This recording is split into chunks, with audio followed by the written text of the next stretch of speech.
like, subscribe. Hi everyone, welcome to Achievement Mind Power for all competitive exams. Today in our session we discussing about TS state के related जो आज का हमारा session target subject है वो है हिंदी के रिलेटेड आज हमारा जो टॉपिक है वो हो गया है समास। तो चलिए जो भी यहाँ पर समास के प्रकार, समास के भेद, समास भेद के साथ उदाहरण के साथ सहित आज हम देखने वाले हैं। तो जो हमारे सेशन में न्यू है like, subscribe and hit bell icon for latest update. आप हमारे साथ जुड़ सकते हैं टेलीग्राम चैनल पर, YouTube, Instagram, all links are provided in description box. जो यहाँ पर प्रैक्टिस करना चाहते हैं ग्रामर, हिंदी, ऑल सब्जेक्ट्स, वो हमारे साथ जुड़ सकते हैं टेलीग्राम चैनल पर। 30 डेज का क्रैश कोर्स है, पेपर 1 फुल पैकेज है, पेपर 2 सेलेक्टेड पैकेजेस अवेलेबल है, बाइलिंगुअल एक्सप्लेनेशन होगा, प्री रिकॉर्डिंग सेशंस मिलेंगे, watch on your flexible time. Target 100% है। हरी अप, अगर कोई डाउट हो तो आप यहाँ पर सब्सक्रिप्शन वाला अलग से टेलीग्राम चैनल है, वहाँ पर ज्वाइन होकर आप अपनी डाउट्स पूछ सकते हैं। तो आज का जो हमारा टॉपिक सब्जेक्ट है वो है हिंदी पेपर 1 एंड पेपर 2 के लिए, दोनों के लिए ये बहुत ही इम्पोर्टेंट टॉपिक है समास। समास किसे कहते हैं, समास के बारे में आज सारी जानकारी हम जानने वाले हैं। ऑलरेडी संधि के बारे में जिन्होंने अभी तक सेशन नहीं देखा, सेशन संधि का ज़रूर देख लीजिएगा, वहाँ से आपको 100% क्वेश्चंस वहाँ से समास से ज़रूर आनेंगे टेट में। तो समास किसे कहते हैं, परिभाषा देखिए, जब दो या दो से अधिक शब्दों से मिलकर जो नए शब्द बनता है उस शब्द को समास कहते हैं। यानी कि दो, एक शब्द नहीं, दो से या अधिक हो सकते हैं, दो से अधिक जब शब्दों से मिलकर एक जो शब्द, नया शब्द बनता है उसे हम क्या कहते हैं, समास कहते हैं। जैसे कि देखिए रसोई के लिए घर, यहाँ पर देखिए रसोई जो घर है ये दो से अधिक शब्द यहाँ पर जुड़े हैं, दोनों सभी यहाँ पर मीनिंगफुल है। इन सभी वाक्य में रसोई के लिए घड़ी, तो इसे हम यहाँ पर समास का असली अर्थ ये है, संक्षिप्त में आपको छोटा करके यहाँ पर बताना है। तो रसोई के लिए घर को हम किस प्रकार कह सकते हैं, रसोई घर भी कह सकते हैं। तो रसोई घर कहने के लिए, रसोई के लिए घर, ये जो है बड़ा वाक्य है। दो से अधिक जब शब्द है उन्हें जोड़कर जो नया शब्द जुड़े बदलेगा, अर्थ वही रहेगा। रसोई के लिए घर या रसोई घर दोनों एक ही है, लेकिन अर्थ दोनों एक ही है। लेकिन यहाँ पर संक्षिप्त में, इतना बड़ा वाक्य ना होकर संक्षिप्त में एक शब्द में यहाँ पर वाक्य को जोड़ा जाता है। जब दो से अधिक शब्द इस शब्द में जुड़कर एक नया शब्द विकार उत्पन्न होता है उसे हम क्या कहते हैं, समास कहते हैं। चलिए फिर समास विग्रह क्या होता है, समास विग्रह की परिभाषा देखते हैं। समस्त पद के दोनों पदों को अलग अलग किए जाने की प्रक्रिया समास विग्रह कही जाती है। यानी कि जो समास यहाँ पर शब्द है, इस शब्द को हम अलग अलग कर समस्त पद, ये जो समस्त पद है इनके दोनों पदों को, एक देशवासी जो है,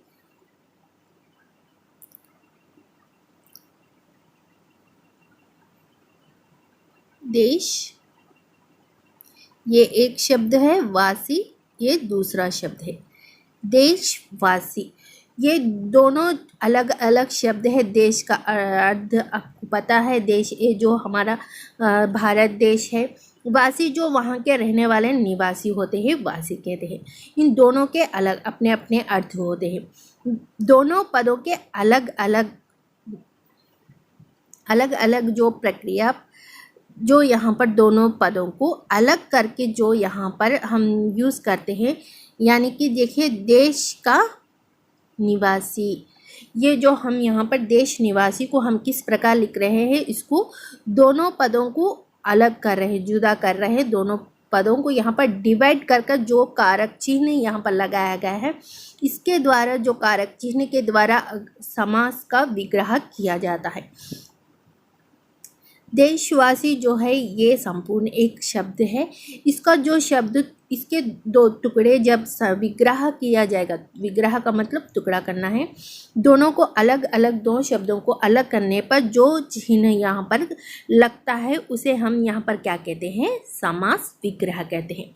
ये जो चिन्ह है का का, ये सारे क्या है, ये सारे कारक है। जिन्होंने कारक का सेशन नहीं देखा ज़रूर देख लीजिएगा, बहुत ही इम्पोर्टेंट सेशन है। जो यहाँ पर कारक चिन्ह का प्रयोग होता है, समास विग्रह करते वक्त कारक चिन्हों का प्रयोग ही होता है। कर्ता के लिए, कर्म के लिए, कारण के लिए से, ये जो है ये सारे कारक होते हैं, कारक के चिन्ह होते हैं। इसके द्वारा यहाँ पर दोनों शब्द को अलग किया गया। इस प्रकार जो विग्रह किया जाता है उसे हम क्या कहते हैं, समास विग्रह कहते हैं। चलिए फिर देखते हैं। समास के मुख्य 6 भेद होते हैं। यहाँ पर पूरे कितने भेद होते हैं, समास के 6 भेद होते हैं। एक तो है अवयवी भाव, दूसरा है तत्पुरुष, तीसरा है द्वंद्व समास, चौथा है बहुव्रीहि समास, फिफ्थ है द्विगु समास, सिक्स्थ है कर्मधारक समास। 6 पूरे यहाँ पर कुल मिलाकर 6 समास है। इनके बारे में अब हम जानेंगे विस्तार से।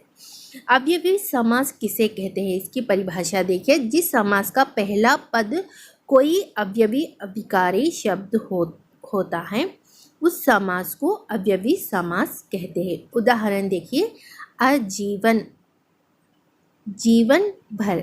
यहाँ पर देखिए ये जो वर्ड है आजीवन, ये जो है यहाँ पर आजीवन, ये जो है पूरी एक वर्ड को एक शब्द के रूप में छोटे संक्षिप्त में हम यहाँ पर बताए हैं आजीवन, जिसका मतलब है जीवन भर। जिसका मतलब क्या है, जीवन भर। जब इसका समास विग्रह होगा तब ये किस प्रकार होगा, आ विग्रह जीवन भर, जीवन भर। ये जो आ का पहला पद है इसमें कोई अर्थ नहीं रहता, ये बिना अर्थ के रहता है। ये इसे एक प्रकार से हम व्यर्थ ही कह सकते हैं। जब हम समास का विग्रह करते हैं तब समास समस्त शब्द में जो यहाँ पर पहला जो शब्द, यहाँ पर विग्रह करने पर जो पहला शब्द होता है उसमें कोई शब्द का अर्थ नहीं होता, वो निर्जीव रहता है। निर्जीव यानी कि कोई अर्थ नहीं रहता, व्यर्थ रहने वाले शब्द जो पहले आता है उसे हम क्या कहते हैं, अवयवी भाव समास कहते हैं। बेमिसाल, जो बेमिसाल होता है उसे हम यहाँ पर संक्षिप्त में क्या कहते हैं, बेमिसाल को क्या कहते हैं, यहाँ पर शब्द जिसका मिसाल ना हो उसे हम क्या कहते हैं, बेमिसाल कहते हैं। ये जो बे है, अगर हम समास विग्रह करें, ये जो बे है, ये जो मिसाल है, दोनों अलग अलग है। लेकिन ये जो फर्स्ट का जो बे है इसका कोई अर्थ नहीं होता। मिसाल तो ये एक प्रकार से आप इसका अर्थ रहता है, लेकिन यहाँ पर मिसाल का एक अर्थ है।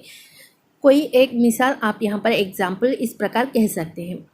लेकिन ये जब संधि समास विग्रह करेंगे तब ये जो बे आगे लगा है, समस्त पद में जो पहला पद यहाँ पर लगा है उसमें ये बे का कोई अर्थ नहीं होता। जिसका कोई अर्थ नहीं होता वो क्या होता है, अवयवी भाव समास होता है। नेक्स्ट देखिए, तत्पुरुष समास किसे कहते हैं, चलिए देखते हैं। इस समास में दूसरा पद, उत्तर पद, अंतिम पद प्रधान होता है, उसे हम क्या कहते हैं, समास पद कहते हैं। तत्पुरुष समास कहते हैं। यानी कि जिस समास में दूसरा पद, अभी हमने पहला पद देखा था, इसका कोई मीनिंग नहीं होता पहले पद विग्रह करने पर। जब 2 शब्द का विग्रह होगा, पूरी संपूर्ण शब्द में जब उसका 2 प्रकार से विग्रह किया जाएगा, जो पहला शब्द आएगा उसका कोई अर्थ नहीं होता। लेकिन जो अब यहाँ पर तत्पुरुष समास में देखिए, दूसरा पद, समास में जो दूसरा पद प्रधान होता है, ये जो दूसरा पद होता है ये इम्पोर्टेंस होता है तत्पुरुष समास में। किस प्रकार देखिए, 6 तत्पुरुष में और 6 प्रकार के कारक चिन्हों से यहाँ पर प्रयोग किया जाता है। छह प्रकार क्या है, छह कारक के चिन्ह से किस प्रकार तत्पुरुष यहाँ पर चेंज होता है, ये सारी बात अब हम जानने वाले हैं। उदाहरण देखिए, जिन्होंने कारक नहीं देखा ज़रूर देख लीजिएगा। अगर आप कारक का सेशन देख लोगे तब ये आपको इजी होगा समझने में।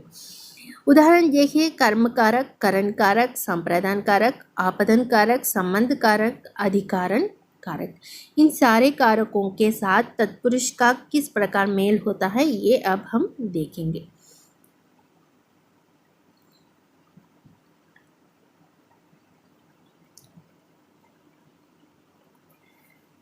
मक्खन चोर, मक्खन चोर जो शब्द है इसमें दो शब्द जुड़े हुए हैं जो संक्षिप्त में लिखा जाता है समास में। मक्खन चोर जो है ये समास है। इसका अगर समास विग्रह किया जाए तो मक्खन को चुराने वाला, मक्खन को चुराने वाले को हम यहाँ पर क्या कहते हैं, मक्खन चोर कहते हैं। ये कु जो है ये समास कारक का क्या है, कर्म कारक है। क्या, कौन सा कारक है ये, कर्म कारक कहा जाता है। कर्म कारक का चिन्ह जब यहाँ पर जुड़ा है, मक्खन चोर को किस प्रकार लिख सकते हैं, मक्खन को चुराने वाला। जो कर्म कारक चिन्ह है यहाँ पर जोड़कर इसका समास विग्रह किया गया है। मक्खन को चुराने वाला मक्खन चोर कहा जाता है। नेक्स्ट देखिए, रोगग्रस्त, रोगों से ग्रस्त जो करण है, ये जो है करण चिन्ह। देखिए हमने यहाँ पर करण चिन्ह के बारे में देखा, ये जो है करण चिन्ह, इसके बारे में अब हम देखेंगे। इसका एक एग्जाम्पल, रोगग्रस्त करण चिन्ह। करण चिन्ह लगकर जब एक शब्द का समास विग्रह किस प्रकार होता है देखिए। रोगों से ग्रस्त, रोग जो है, रोग से वो पूरी तरह से ग्रस्त हो गया है, पूरी तरह से वो रोगग्रस्त हो गया है। जब इसे हम विग्रह करेंगे, रोग से ग्रस्त। देशभक्त देखिए, ये संप्रदान के लिए जब यहाँ पर यूज़ किया जाएगा, देशभक्त, देश के लिए भक्ति, ये पूरा समास है। ये समास को हम अगर समास विग्रह करेंगे तब समास विग्रह किस प्रकार होगा, देश के लिए भक्ति। दोष मुक्त, दोष से मुक्त जो होता है, आपदन कारक चिन्ह यहाँ पर लगाया गया है। दोष से मुक्त यानी कि निरपराधी जो हम यहाँ पर कहते हैं, उसे हम अगर समास देखें दोष मुक्त, उसका अगर समास विग्रह किया जाए तो दोष से मुक्त होने वाला। दूसरा देखिए, वनवास जो समास है, इसका विग्रह किस प्रकार होता है, समास विग्रह। वन में वासी, किसमें वासी, अधिकारण का चिन्ह यहाँ पर लगा है में। ये अधिकारण चिन्ह में से जो यहाँ पर समास का विग्रह हुआ है वो है वनवास से, वन में रहने वाला, वन में, वन के अंदर जो रहेगा उसे, वन में जीवन पर्याप्त कर रहा है उसे हम क्या कहते हैं, वन में रहने वाले को हम वन में वासी, वनवासी को हम यहाँ पर समास विग्रह किस प्रकार किया गया है, वन में वासी। कर्मधारक समास किसे कहते हैं, इसकी परिभाषा देखिए। इसमें समस्त पद समान रूप से प्रधान होते हैं, यानी कि दोनों, पूरा जो पद होता है ये दोनों इक्वल होते हैं। कितने भी पद हो वे सारे इक्वल इम्पोर्टेंस यानी कि मीनिंगफुल रहते हैं। कोई किसी का यहाँ पर इम्पोर्टेंस नहीं बताता है, दोनों यहाँ पर इक्वल रहते हैं। इस समास में पहला पद विशेषण होता है, यहाँ पर जो पहला पद होता है ये विशेषण होता है, दूसरा पद जो होता है ये विषय होता है। यानी विषय का जो क्वालिटी बताता है, विषय किस विषय पर कौन सी यहाँ पर प्रामुख्यता बताती है, उस विषय को जो यहाँ पर दर्शाता है, उसकी क्वालिटी को, उसके विशेषण को बताता है, उसे हम क्या कहते हैं, कर्मधारक समास कहते हैं। विग्रह करने पर कोई नया शब्द नहीं बनता, इसका जब विग्रह करेंगे तब इसका कोई न्यू वर्ड, न्यू मीनिंग नहीं धारण करेगा, यानी कि मीनिंग वही रहेगा। जो अर्थ से यहाँ पर जो अर्थ का समास का जो अर्थ होता है वही अर्थ होगा, अगर इसका विग्रह करने पर भी वही अर्थ होगा। देखिए एग्जाम्पल देखते हैं, चंद्रमुख, चंद्रमा के समान मुख वाला। जो यहाँ पर विशेषता है, यहाँ पर देखिए, चंद्रमा के समान है कौन? मुख वाला। कौन है ये? विशेषता। जिसकी विशेषता क्या है यहाँ पर दिखा रहे, क्वालिटी चंद्रमा की। दूसरा पहला पद जो है ये विशेषण है चंद्रमा की। क्वालिटी को कौन दिखा रहा है? मुख का समान मुख वाला, चंद्र मुख कहते हैं। चंद्र मुख, ये मुख के बारे में बताया जा रहा है, जो कि विषय है, मुख का विषय है। मुख के बारे में बता रहा है, किसके समान है ये? चंद्रमा के समान है। जब यहाँ पर समास विग्रह किया जाएगा, चंद्रमा के समान मुख वाले को हम क्या कहते हैं? चंद्र मुख कहते हैं। नेक्स्ट देखिए एग्जाम्पल, नील गगन। नील गगन ये जो है समास है। नील गगन जो समास है, इसका अगर समास विग्रह किया जाए तब नील है जो समास, नील है जो समास, वही अर्ध होता है। जब समास विग्रह करने पर भी वही अर्ध हो, उसे हम क्या कहते हैं? कर्मधारक समास कहते हैं। अभी इसका नेक्स्ट जो है, इसके कुल ऑपोजिट रहेगा, यानी बिल्कुल विपरीत में इसका अर्थ रहेगा। देखिए यहाँ पर बहुव्रीहि समास उसे कहते हैं, इस समास में कोई भी पद प्रधान ना होकर अन्य पद प्रधान होता है। यहाँ पर जो जितने भी पद होते हैं शब्द में, वो कोई भी पद यहाँ पर प्रधान नहीं होता। लेकिन जो यहाँ पर तीसरा जो नया जो शब्द बनता है, नया जो शब्द का अर्थ बनता है, वो यहाँ पर प्रधान हो जाता है। चलिए किस प्रकार देखते हैं। उदाहरण, गजानन। गजानन जो है यहाँ पर कोई अर्थ प्रधान नहीं है यहाँ पर, लेकिन अगर इसका समास विग्रह किया जाए तो भगवान गणेश के बारे में क्या कह रहे हैं? गजानन कह रहे हैं। इसमें ना गज यहाँ पर आपको दिखाई दे रहा है, ना आनंद दिखाई दे रहा है। कोई पद यहाँ पर ना गज का कोई अर्थ है, ना आनंद का कोई अर्थ है। लेकिन जो तीसरा विकार यहाँ पर समास विग्रह करने पर जो नया अर्थ, नया शब्द यहाँ पर विग्रह हुआ है समास का, भगवान गणेश के बारे में यह बताया जा रहा है, जो कि यहाँ पर ये मुख्य हो गया है, इसका अर्थ प्रधान होता है। गिरधर। गिरधर में ना गिर का कोई अर्थ है यहाँ पर समास में, ना धर का कोई अर्थ होगा। लेकिन इन गिरधर को अगर समास का विग्रह किया जाए तो भगवान श्री कृष्ण के बारे में यहाँ पर बताया जा रहा है, जो कि तीसरा जो इसमें से कोई गिर ना है ना धर है इसमें। लेकिन यहाँ पर जो तीसरा समास विग्रह करने पर जो तीसरा अर्थ यहाँ पर उत्पन्न हुआ है, ये प्रधान होता है शब्द। तो भगवान श्री कृष्ण के बारे में जो कहा जाए वो गिरधर होता है। आई होप यहाँ पर आपको समास का सारा टॉपिक समझ आ चुका होगा। अगर फिर भी कोई डाउट हो तो कमेंट सेक्शन में कमेंट ज़रूर कर दीजिए। कुछ प्रश्न हम यहाँ पर सॉल्व करेंगे इसके रिलेटेड, जो भी अभी हमने समास देखे हैं उनके रिलेटेड कुछ प्रश्न हैं।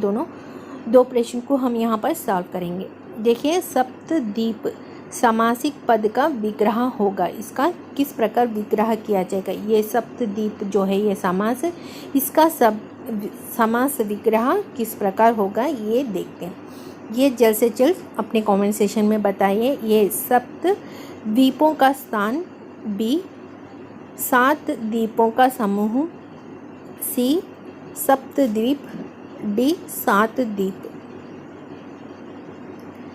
आंसर कमेंट सेशन में ज़रूर बता दीजिएगा कौन सा आंसर इसका सही है। इसका सही अर्थ है बी 7 द्वीपों का समूह। तो चलिए फिर नेक्स्ट सेशन में हम फिर आपके साथ फिर जुड़ेंगे। Until then keep smile, bye bye.